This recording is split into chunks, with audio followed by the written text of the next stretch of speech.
इस वक्त रात के 12:21 हो रहे हैं पास्ट मिडनाइट। मैंने सोचा था कि जो DGISPR की प्रेस कॉन्फ्रेंस हुई है उसका क्या मतलब है, उस पर एक वीडियो बना दूं, लेकिन अभी सारी श्रीनगर से खबरें आ रही हैं कि लाउड एक्सप्लोजन्स, ब्लास्ट की आवाज़ आ रही है। खेड़ियाँ, कैंट, पंजाब, गुजरात, जो है पाकिस्तान साइड पे, वहाँ पर वीडियोज़ आ रही हैं जिनमें ड्रोन्स नज़र आ रहे हैं। तो क्वाइट क्लियरली इंगेजमेंट हो रही है। फ़र्स्ट ऑफ़ ऑल, क्या ब्लास्ट्स, एक्सप्लोजन नॉइज़ेस का मतलब होता है कि बॉम्ब्स गिर रहे हैं? नहीं। हमने पिछले 2 दिन में देखा कि वो लाहौर हो, वो अमृतसर हो, वो जम्मू हो, बहुत लाउड लोगों को आवाज़ें आई, बट वो ड्रोन्स इंगेज हो रहे थे। जो लोग इंटरेस्टेड हैं, DGISPR की जो प्रेस कॉन्फ्रेंस थी उसमें ड्रोन्स को इंगेज करना, ड्रोन्स को किल करना, उस पर जो सेगमेंट था आई थॉट अच्छा था, बिकॉज उसमें टेक्निकल इन्फॉर्मेशन मिली। साथ ही साथ जो लोग इंडियन जेट्स वाली चीज़ पे भी क्वेश्चन मार्क लगा रहे हैं, भाई कल जो आप भंगड़े डाल रहे थे, बरका दत्त ने तक रिपोर्ट कर दिया था कि पाकिस्तानी पायलट हमें मिल गया, प्लेन गिर गया। तो इंडिया की जो आज ब्रीफिंग हुई है उसमें तो उन्होंने कुछ भी नहीं बोला। पाकिस्तान की जो ब्रीफिंग हुई है उसमें उन्होंने 5 जेट्स के कोऑर्डिनेट्स दे दिए हैं। मैं स्क्रीन पे लगा देता हूँ, I think I would be better than me reading them out. So what is happening right now, I feel like it's a low level drone engagement. जो हमने पिछली 1-2 रातों में देखा है उसी का रिपीट नज़र आ रहा है। शुरू में ही मैं लोगों के शायद फियर्स थोड़े से कम कर दूं। मेरी नज़र में, again I could be wrong, मुझे नहीं लगता कि जो लोग शायद एंटिसिपेट कर रहे हैं when they think of war के जी शहर के शहर फ्लैट हो जाएंगे, जेट्स उड़ रहे होंगे, बॉम्ब हो रहे होंगे, वो नहीं होगा। मुझे नहीं लगता at least any time soon where there. इस तरह की लो लेवल इंगेजमेंट, ड्रोन्स भेजना, LOC के क्रॉस फायरिंग करना, ये चलती रहेगी। अभी जो श्रीनगर में हो रहा है वो किसी से कंफर्म करने का कोई पॉइंट नहीं है, बिकॉज़ अगर मैं पूछूंगा तो रावलपिंडी तो डिनाई कर रही है ना। उन्होंने प्रीवियसली भी बोला है कि हमने नहीं किया जम्मू में, हमने नहीं किया अमृतसर में, तो वो अभी भी यही बोलेंगे। इंडिया ऑफ कोर्स यही क्लेम करेगी कि पाकिस्तान कर रहा है। टेलीग्राफ का आर्टिकल आ गया है कि इंडिया ने अपने नेवी वेसल्स जो हैं, let me read it exactly so that I don't get it wrong, India sends warships towards Pakistan after more clashes. अच्छा, टेलीग्राफ ने कोई सोर्स नहीं स्पेसिफाई की इसमें। हमारे एक एनालिस्ट्स का ग्रुप है, उसमें जो डिस्कशन हो रहा था वो यही हो रहा था कि इंडिया की तरफ से अभी कंफर्मेशन नहीं आई, सोर्सेज से भी नहीं आई। सोर्सेज तो इनफैक्ट कह रहे हैं कि हमने आज कोई नहीं मूव किए। पाकिस्तान की तरफ से जो सोर्सेज हैं वो यही कह रहे हैं कि हमने एंटिसिपेट किया था। तो this is not a big deal. दूसरा, IMF जो है वो हमें मिल चुका है, लेटेस्ट जो उसकी ट्रांच है। इंडिया की जो ब्रीफिंग हुई थी MEA की, मिनिस्ट्री ऑफ एक्सटर्नल अफेयर्स की, उन्होंने बोला था वो एग्जीक्यूटिव डायरेक्टर से प्रेशर लगाएंगे। CNBC की हेडलाइन ये भी आई है कि इंडिया खुश नहीं है कि IMF मिल चुका है हमें। JD वैंस ने बोल दिया है इंडिया पाकिस्तान का जो कॉन्फ्लिक्ट है none of our business, so America seems like it's not going to get involve. अब आ जाते हैं मुद्दे पर, टॉपिक पर। DGISPR की जो प्रेस कॉन्फ्रेंस थी, may be like the golden stitch, let's start where I finish. End में जो उन्होंने कहा, जो बिल्कुल ही जाते जाते उन्होंने कहा कि हमारे लिए सारी rationality, cold thinking, proper behaviour, ये पाकिस्तान के लिए ही है, और सारी मॉरलिटी के बगैर एक्ट इंडिया करेगी, ये उन्होंने कहा। इसका क्या मतलब है? I think if you read between the lines it's quite obvious that Pakistan is saying all bets are off. पूरी की पूरी जो प्रेस कॉन्फ्रेंस है वो देख लेते हैं। पहले उन्होंने शिकायत की, कंप्लेन की कि भाई जो FIR रजिस्टर हुई है पहलगाम के इंसिडेंट के बाद वो 10 मिनट बाद ही होगी। तो पुलिस ने जो 10 मिनट बाद FIR लिखी है उसमें उन्होंने बोला है कि पाकिस्तान इन्वॉल्व है। 10 मिनट में आपने क्या इन्वेस्टिगेशन की, आपको कैसे पता चला? I am just telling you what DGISPR has said, and if people are now going to be like तू अब ISPR का ट्राउट है, तो MEA, इंडियन एयरफोर्स और इंडियन आर्मी की जो प्रेस कॉन्फ्रेंसेस हुई हैं उन पर मैंने सारी पोस्ट की हैं कि इन्होंने क्या कहा है, तो फिर मैं वहाँ का भी ट्राउट बन जाता हूँ। अच्छा, उन्होंने ये भी कहा कि भाई 3 हफ्ते से कोई अरेस्ट क्यों नहीं हुआ। I feel like this is a good point to raise, and this is a point that if India had an independent media working today they would have raised it कि भाई ठीक है, पाकिस्तान ने किया जो भी किया, मान लेते हैं कहाँ। 3 हफ्ते से आपको नाम नहीं पता, पता नहीं कौन है, पकड़े नहीं गए, तो ये तो एक बहुत बड़ी फेलिंग है। इंटरेस्टिंगली ध्रुव राठी की वीडियो चलाई DGISPR ने। तो सर, अगर ध्रुव राठी पसंद आ रहा है आपको, तो अगर कोई पाकिस्तानी ध्रुव राठी हो तो उसको फिर मत जेल में डालिएगा या उसको डिजिटल दहशतगर्द मत बोलिएगा। I think now is the time where Pakistan should also realise that ये यूट्यूबर्स जो हैं ये एसेट्स हैं, तो इनको ये डिजिटल दहशतगर्द और 5th जनरेशन वॉरियर्स बनाने से अच्छा है कि ध्रुव राठी जैसे लोग पाकिस्तान में भी हों। अच्छा, DGISPR raises suspicions on Pulwama and previous attacks in Kashmir, calling them false flag operation. इसमें हो सकता है इंडिया ने फॉल्स फ्लैग ऑपरेशंस किए हों, हो सकता है, लेकिन ये बात तो अनडिनाइबल है ना कि पाकिस्तान ने भी जिहादी ग्रुप्स को कश्मीर में सपोर्ट किया है। I mean it's been sort of our stated policy. तो इस चीज़ से तो हम पीछे नहीं जा सकते। जो हमारी बहुत अच्छी पोजीशन है, जो सॉलिड पोजीशन है, कि करवा लो न्यूट्रल इन्वेस्टिगेशन, करवा लो, इंटरनेशनल को बुला लो, जिसको बुलाना है बुला लो, जर्नलिस्ट को बुला लो, आप देख लो। इंडिया डिफेंड क्या करती है बोलने के लिए कि हमने पास्ट में बोला था, आपने नहीं किया। ये तो कोई डिफेंस नहीं है कि यार हमने पास में आपको एविडेंस दिया, आपने कुछ नहीं किया। तो इस दफ़ा हम एविडेंस नहीं देंगे, जैसे हमें ना दें, इंटरनेशनल मीडिया को दे दें, इंटरनेशनल ऑर्गेनाइजेशन को दे दें। हम तो ये नहीं बोल रहे ना कि पाकिस्तान को दो, हम कह रहे हैं न्यूट्रल इन्वेस्टिगेशन करवा लो, किसी से भी करवा लो। तो या तो ये पाकिस्तान का कॉन्फिडेंस है कि यार ठीक है हमने पास्ट में किया होगा, इस दफ़ा हमने नहीं किया, इस दफ़ा हम वेयर कन्विंस कि इन्होंने खुद किया है, तो जी करवाओ। तो जिस ब्रवाडो से पाकिस्तान बोल रहा है कि यार आप करवा लो, मेक्स मी थिंक के पाकिस्तान नहीं है पहलगाम में जो हुआ था। अच्छा, DGSPR क्लेम करते हैं कि इंडिया स्पॉन्सर कर रहा है टेररिज्म पाकिस्तान में।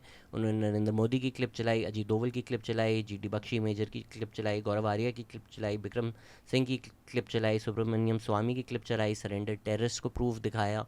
ये पिछली भी बहुत सारी DGSPR की प्रेस कॉन्फ्रेंसेस हुई हैं जिसमें उन्होंने ये रिपीटेडली अपनी तरफ से प्रूफ दिखाया है कि इंडिया जो है वो स्पॉन्सर कर रहा है टेररिज्म। ये जो हमारी इंडियन ऑडियंस है वो ये बात नहीं समझती। स्टेट्स फरिश्ते नहीं होते। ये आइडिया कि पाकिस्तान टेररिज्म सपोर्ट कर रहा है और हम टेररिज्म होता है, ऐसा नहीं है। दोनों मुल्क एक दूसरे के मुल्क में टेररिज्म सपोर्ट करते हैं, ये अनडिनाइबल है। अगर आपको लगता है कि इंडिया ने बलूचिस्तान में कुछ नहीं किया या इंडिया ने TTP के साथ कुछ भी नहीं किया, ताजमहल की प्रॉपर्टी मैं आपको बेचना चाहता हूँ। So I am willing to concede the Pakistan has sponsored terrorism in India, but it is also naive to suggest that India has not sponsored terrorism in Pakistan. अच्छा, DGSPR ने एक BLA मेंबर दिखाया जो इंडिया में treatment कर रहा है। उन्होंने बहुत बलोच जो हैं, बहुत बलोच, वो अपीयर हो रहे हैं इंडियन मीडिया पे, वो भी दिखाया। अब ये कोई एविडेंस नहीं है यार, इंडियन मीडिया किसी को भी बुला सकता है, कहीं से भी बुला सकता है। इस तरह तो एहसान जो है वो पाकिस्तानी मीडिया पर आया था जब वो TTP चला रहा था, इसका मतलब पाकिस्तान का एसेट हो गया। This is not evidence in my opinion. अच्छा, DGSPR also एक्यूजेज India of being involve in terrorism in Canada. ये बहुत एक अच्छा सॉलिड पॉइंट है कि अच्छा भाई पाकिस्तान को नहीं आप मानते, पाकिस्तान को आप नहीं रिलाई करते, तो कनाडा ने बोल दिया ना। तो कैनेडियन सॉइल पर कैनेडियन गवर्नमेंट ने बोला है कि इंडिया ने टेररिज्म किया है। अच्छा, DGSPR then play some audios जो वो कह रहे हैं कि झेलम में एक टेररिस्ट है जो अपने इंडिया के एक सर्विंग मेजर के साथ डायरेक्टली बात कर रहा है। ये इसराइल ने, IDF ने ऑडियो फेक किए थे, तो चैनल 4 जो है उसने पता कर लिया था। तो अगर ये ऑडियोज़ रियल हैं, this shouldn't be really hard. अगर ये वाकई पाकिस्तान को एविडेंस मिल गया है, ये स्मोकिंग गन है, फ़ौरन ये ऑडियो जो है सारी इंटरनेशनल न्यूज़ एजेंसीज़ को भेज दे, पैकेट बनाए, बोले ये देखें, ये सुने। आई डोंट नो अगर पाकिस्तान में कोई ये करता है, बट ये करना बहुत ज़रूरी है, बिकॉज़ जितनी आप ट्रांसपेरेंसी दिखाएंगे ना उतना हमारा केस स्ट्रॉन्ग होता है। तो वाकई हमें ये स्मोकिंग गन एविडेंस मिल गया है तो दे दें, इंटरनेशनल न्यूज़ मीडिया ऑर्गेनाइजेशंस को दे दें, बोलें यार ये वेरीफाई करो। इनफैक्ट खुद कर लें, अपने पैसों से कर लें। ऑडियो वेरिफिकेशन ऑर्गेनाइजेशन होती है, वहाँ से सर्टिफिकेट ले लें कि ऑडियो रियल है। But right now they only played the audio. I feel like they should do this to add credibility to what they're saying. अच्छा, DGSPR ने कहा कि इंडिया ने कोई आयोटा ऑफ एविडेंस नहीं पेश किया कि पाकिस्तान पहलगाम के पीछे था, और ना उन्होंने कोई एविडेंस पेश किया कि पाकिस्तान पिछले 48 आवर्स में इंडिया में अटैक कर रहा है। आई थिंक ये बात बिल्कुल ठीक है। 3 हफ्ते हो गए हैं अब, सिर्फ ये कहना कि पाकिस्तान ने किया है काफ़ी नहीं है, कोई ना कोई तो एविडेंस आपको पेश करना चाहिए ना। इवन जो ड्रोन्स वाली बात है, मैं रिपीट नहीं करूँगा, मैंने पिछली वीडियो में भी बोल दिया कि पाकिस्तान ने डिब्रीज दिखाई हैं, एविडेंस दिखाया है, इंडिया ने कुछ नहीं दिखाया। DGSPR थोड़े गुस्से में आ जाते हैं, वो एविडेंस मांग रहे होते हैं। अब ये मेरी एक नसीहत है कि जिन लोगों ने इंडियन ब्रीफिंग्स देखी हैं और पाकिस्तानी ब्रीफिंग्स देखी हैं, Pakistani briefings have a lot more substance. Pakistani briefings have a lot more evidence, which makes one suggest कि पाकिस्तानी briefings में जो बात हो रही है वो शायद ज़्यादा सच्ची है। अगर आप नहीं भी माने, again, I shouldn't be the one telling you Santa is not real. All governments lie, all states lie, all armed forces lie to you. लेकिन पाकिस्तान तो डायरेक्ट एविडेंस देना है ना, ये देखो, ये देखो, ये देखो, ये देखो, ये देखो। द प्रॉब्लम इज़ कि जब आप काम लूज़ कर देते हैं ना, इमोशनल लैंग्वेज में आ जाते हैं, वो लोकल गैलरी के लिए तो बहुत अच्छा है, प्लेज वेल। इंटरनेशनल मीडिया के लिए ना थोड़ी क्रेडिबिलिटी कम हो जाती है। Like look at it this way, making a point coaxed in international language, international rules, international law will always be more effective to an international audience. मैं आपको मिसाल दे देता हूँ. इन्होंने हमारे बच्चे मारे, अब इस बच्चे के खून का बदला कौन लेगा? ठीक है, अब ये मोटिव अपील है लोकल ऑडियंस के लिए, बहुत अच्छा है. ये बच्चे हैं, इस बच्चे ने क्या किया था जिसको आपने मार दिया, इस बच्चे की क्या गलती थी? ठीक है, पाकिस्तान के ऑडियंस के लिए बहुत अच्छी बात है. अब ये लैंग्वेज देखें आपके, no country should stand by terrorism on their soil. International audience, international rules, international laws के लिए दोनों में से कौन सी लैंग्वेज बेहतर है? दूसरी वाली. इसलिए वो इज़राइल इस्तेमाल करता है, इसीलिए निकी हेली, ऋषि सुनक जैसे लोगों ने इस तरह ट्वीट किया है. तो ये जो नैरेटिव बनाया जा रहा है दूसरी साइड पर, चलें इस पर हम आगे आते हैं बाद में. वापस जो बाकी पॉइंट्स हैं DGISPR की प्रेस कॉन्फ्रेंस पे, वो डिस्कस कर लेते हैं. वो देखते हैं कि आगे उन्होंने क्या कहा. कौन से पॉइंट पर थे हम? DGISPR says Pakistan is the last bulwark against extremism coming from the west. हो सकता है कि पाकिस्तान जो DGISPR ही misspoke. He was talking about the east, may be he is talking about TTP और तालिबान का जो थ्रेट है फ्रॉम द वेस्ट. क्योंकि बाकी जो उन्होंने पूरी बात की है वो तो इंडिया के बारे में की है, तो शायद उन्होंने गलती से वेस्ट बोल दिया, उनका मतलब ईस्ट था. आई am not really sure. But यही जो वो एक्सट्रीमिज़म की बात कर रहे हैं कि अब ये एक्सट्रीमिज़म है इंडिया में बढ़ रहा है, ये बहुत ज़्यादा पैसे खर्च करके, बहुत ज़्यादा सालों मीडिया को ट्रेन करके इज़राइल ने एक पूरा नैरेटिव बनाया अराउंड द वर्ल्ड. फिर post 9/11 Islamophobia feeds into that. उसी पूरे इकोसिस्टम का फ़ायदा उठाकर इंडिया ने एक बयानिया बनाया है जिसमें वो पाकिस्तान को एक पराया स्टेट, एक टेररिस्ट स्टेट, जो मेरे उर्दू लिसनर्स हैं, उर्दू वाला पराया नहीं, एक पल में आपने पराया कर दिया, लेबल करना चाह रही है. तो वो जो लैंग्वेज यूज़ कर रही है, वो जो नैरेटिव्स यूज़ कर रही है, वो उन्हीं पर रिलाई कर रही है. तो अगर तो we want to turn that on their head, कुछ प्रेस स्टेटमेंट्स में कहना कि ये एक्सट्रीमिज्म हैं, ये ऐसे हैं, ये वैसे हैं, विल नॉट बी इफेक्टिव. ये एक लॉन्ग टर्म काम है, ये लॉबिंग फर्म्स का काम है, ये लोगों को ट्रेन करना होता है, ये नैरेटिव्स बनाने होते हैं, मीडिया में लोग भेजने होते हैं. ये प्रेस स्टेटमेंट से आप इक्वल नहीं कर देंगे कि उन्होंने हमें रिलीजियस एक्सट्रीमिस्ट बोला, ये ले हम आपको रिलीजियस एक्सट्रीमिस्ट बोलते हैं. फिर उन्होंने कुछ इंटरव्यूज़ दिखाए, एक साइन दिखाया कि लिखा हुआ है dogs and Muslims are not allowed कहीं ना कहीं to show India's extremism. Again मुझे लगता है कि ये थोड़ा एमेच्योर आर हो जाता है. ठीक है, ये सारी बातें सच होंगी, पर एक रुतबा बहुत बड़ा है DGISPR का. ठीक है ना, वो पाकिस्तान को रिप्रेजेंट करें, पाकिस्तान की ऑफिशियल पोजीशंस आ रही हैं. इसमें साइंस दिखाना, कुछ एविडेंस दिखाना, किसी ने कुछ बोल दिया, I feel like press conference should be a lot more focus, should be a lot more to the point. मैं और उज़ैर बार बार यही डिस्कस करते हैं कि स्टेटमेंट्स लिखी हुई होनी चाहिए, लैंग्वेज कैलकुलेटेड होनी चाहिए, मेजर्ड होनी चाहिए. या तो हम लोकल मीडिया के लिए अलग कर दें, इंटरनेशनल मीडिया के लिए अलग कर दें. अच्छा, DGISPR ने ये भी बोला कि India has banned channels because they don't have morality to listen to the truth. इसमें आपके भाई का भी चैनल था, तो मैं DGISPR से पूछूंगा कि आप हमें ट्रूथ कह रहे हैं तो फिर भाई कल हमें भी तो नहीं बैन कर देंगे. ये बहुत अच्छा पॉइंट है, बट इस पॉइंट को देना चाहिए था कि इंडिया अपने मुल्क में फ्रीडम्स किस तरह से रिस्ट्रिक्ट कर रहा है. फ्रीडम ऑफ प्रेस की बात करनी चाहिए थी. Again this is what I mean by language that's coaxed in rules, laws, legality, जो पूरी दुनिया समझती है. फ्रीडम ऑफ प्रेस सबको पता है, सबको पता है इसका क्या मतलब है, सबको पता है प्रेस प्रेडिटर होने का क्या मतलब है. ये लैंग्वेज यूज़ करनी होती है ना. इंडिया ने बैन कर दिया because they don't have morality to listen to the truth. ये एक इमोशनल बात है, ठीक है, और ये वेग बात है, और ये एक जनरलाइज सी बात है. इसमें जो वायर करण थापर उनको ब्लॉक किया है वो मेंशन करना चाहिए था, या तो ये वो बाद में हुआ होगा. प्रेस जो भी प्रिपरेशन थी प्रेस कॉन्फ्रेंस की वो पहले हो गई होगी, रिकॉर्ड पहले हो गई होगी, I don't know, but it should have been mentioned. I think this was a good point कि इंडिया ने जो एक्स पर अकाउंट्स बैन किए हैं, यूट्यूब बैन किया है, is a good point to make. It should have been linked with freedoms of people in India. बाद में फिर पूरा एविडेंस प्रेजेंट किया कि एक 2 साल का बच्चा है, एक 3 साल का बच्चा है, 2-4 साल के बच्चे हैं, एक 5 साल का लड़का है, एक 7 साल का लड़का है, एक 12 साल का बच्चा है, और फिर कुछ लड़कियां हैं जो हॉस्पिटल में हैं, जो इंडिया ने 7 और 8 मई की रात को मारा है. इस पे जो इमोशनल म्यूज़िक पीछे चल रहा था, I felt like it was unnecessary. ये न्यूज़ के पैकेजेस के लिए अच्छा है. आपने अब जो है वो एविडेंस दिखा दिया है, उनके नाम हैं, उनकी डिटेल्स हैं, तो इंडिया अब ये डिनाई नहीं कर सकता. More fact based evidence without any emotions is the way to go. Because ना वो फिर चीज़ ऐसी नहीं लगती कि आप केस कर रहे हो, आप केस प्लीड कर रहे हो, आप इमोशनल अपील कर रहे हो. ये है, ये किया, ये लोग हैं, ये लॉज जो हैं आपने ब्रेक किए. That's a much more effective, concise, precise way of communicating in press conferences, at least in my opinion. तो जो इंडिया क्लेम कर रहा था कि भाई हमने टेररिस्ट मारे हैं, हमने ये मारे हैं, by providing all this evidence, क्योंकि एलओसी पर भी दोनों तरफ जाने गई हैं और इंडिया में ये चीज़ काफ़ी प्ले हुई है कि एक स्कूल पे भी शेलिंग हुई है, फायरिंग हुई है. अगेन मैं बार बार कहता हूँ कि एलओसी में जिस तरह मशीनरी यूज़ हो रही होती है वो टारगेटेड नहीं होती. So India did a good job specifying कि एलओसी पे एक गुरुद्वारा और एक क्रिश्चियन स्कूल है जिसके दो स्टूडेंट्स थे, उनके घर पर फायरिंग की वजह से उनका इंतकाल हो गया. I think there was scant information in the Pakistani press conference about exact number of casualties and targets on our side of the LOC. I feel like that should have been provided.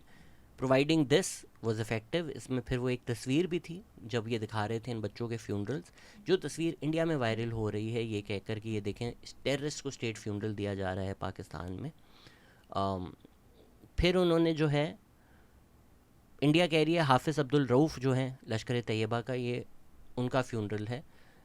ये इस पर चले आगे आते हैं. Then DG ISPR थोड़े emotional हो जाते हैं. He's talking about the killing of innocent children. He's talking about the desecrating of the Holy Quran. He's talking about the targeting of mosque. Again, I think this is great for a local audience. फिर वो कहते हैं कि पाकिस्तान ने कोई civilian targets नहीं किए, सिर्फ मिलिट्री टारगेट्स किए हैं.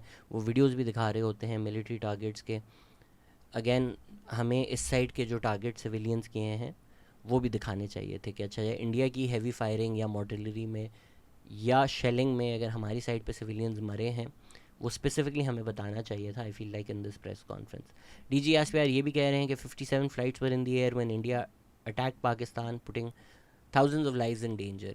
इंडिया का पॉइंट या तो मुझे समझ नहीं आया या मुझे सेंस नहीं बना. उन्होंने बोला कि पाकिस्तान ने जब अटैक किया था पाकिस्तान के सिविलियन एयरक्राफ्ट जहाज़ में थे तो they were putting them at risk.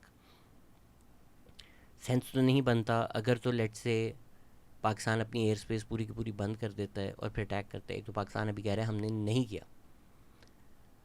But अगर वो पूरी की पूरी एयर स्पेस बंद कर देता है तो फिर तो सबको पता चल जाएगा कि अटैक इमिनेंट है. तो वो आपकी जो स्टेल्थ है, आपका जो सरप्राइज एलिमेंट है वो कम्प्लीटली लूज़ हो जाएगा. So this idea that Pakistan should completely close this air space to civilian aircrafts before doing this is not a great point to make by India, and if this is the standard of care they feel like should be taken. तो उन्होंने जब पहला attack किया था तो कितने सारे जहाज़ थे पाकिस्तानी, आप लोगों ने जहाज़ भेज दिए थे, जहाज़ों वाली एंगेजमेंट भी हुई थी even though both sides claim no planes cross the LOC. DG ISPR says India is sending Harpy and Harab drones into Pakistan. Pakistan is taking out each one of them. Not one of them has gone back to India. Again Pakistan ने evidence दिखाया है, India ने नहीं दिखाया है. India अपनी briefing में उन्होंने कहा था हमें लगता है कि टर्किश ड्रोन्स हैं. इतना टाइम हो गया है, it's been over a day, नहीं आ रहा एविडेंस. क्यों नहीं आ रहा? इंडियन लोगों को अपनी गवर्नमेंट से मांगना चाहिए. फिर वो खुद प्रेजेंट करते हैं evidence for Indian missiles.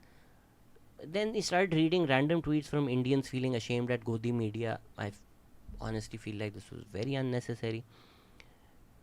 Then he asks for evidence of India shooting down Pakistani jets. Absolutely necessary. I think this should have been done. एक पैकेज आ जाता है of Indian news media lying. I think ये package अच्छा था. I know I am talking about emotional news, but ये package अच्छा था कि गोदी मीडिया, स्पेशली गोदी मीडिया का जो एक लास्ट नाइट की परफॉर्मेंस है शायद इस वजह से मुझे अच्छा लगा.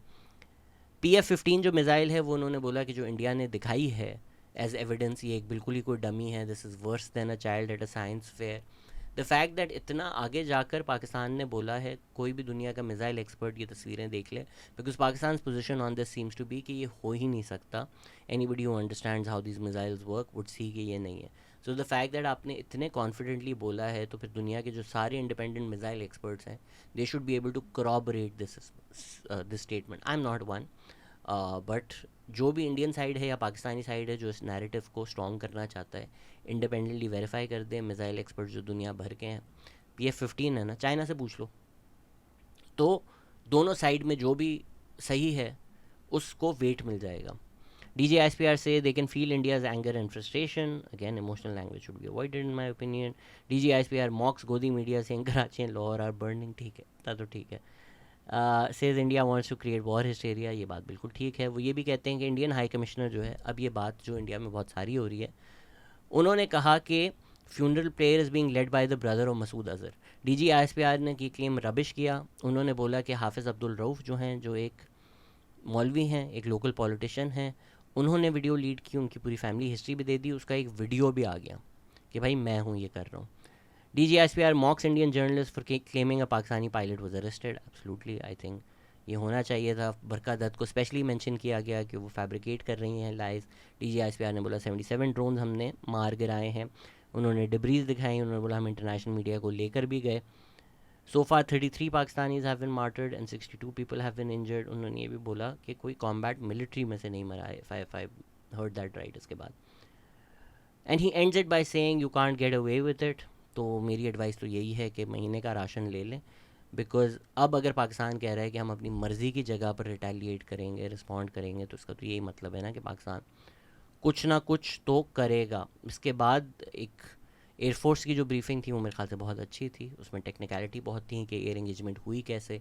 दे said it was a massive aerial engagement, जो मैंने आपको सबसे पहले प्रॉब्लम मैंने ही ये बात आप लोगों को ब्रेक की होगी कि मैसिव एरियल इंगेजमेंट थी, डेकेड्स तक इतनी नहीं हुई। तो ही ऑल्सो सेट 100 से ज़्यादा प्लेन्स थे इन द एयर। तो ही सेट ये टेक्स्ट बुक्स में पढ़ाया जाएगा कि कितनी बड़ी एरियल इंगेजमेंट थी। DGISPR ने ये भी बोला कि हम जो भी कर रहे हैं हम अपने आप को बचाने के लिए कर रहे हैं। अब पाकिस्तान जो है वो रिस्पॉन्ड करेगा at a time and place of their own choosing, clear indication.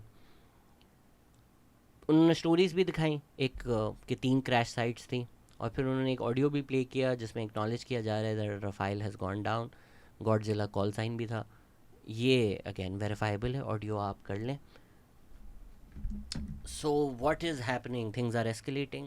Are things escalating where we're moving to the final battle? नहीं, बिल्कुल ऐसा नहीं है। ये लो लेवल engagement जो है, moving your chess pieces, if I may draw an analogy, Cuban Missile Crisis, I think that's maybe where we are at. Not at the brink of nuclear war.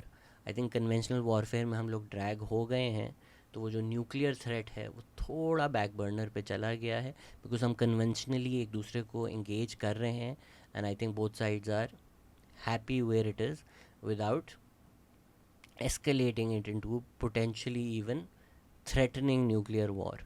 तो ये low level जो चल रहा है मुझे लगता है यही चलेगा, and but it's very volatile, it's very fluid, so let's keep monitoring.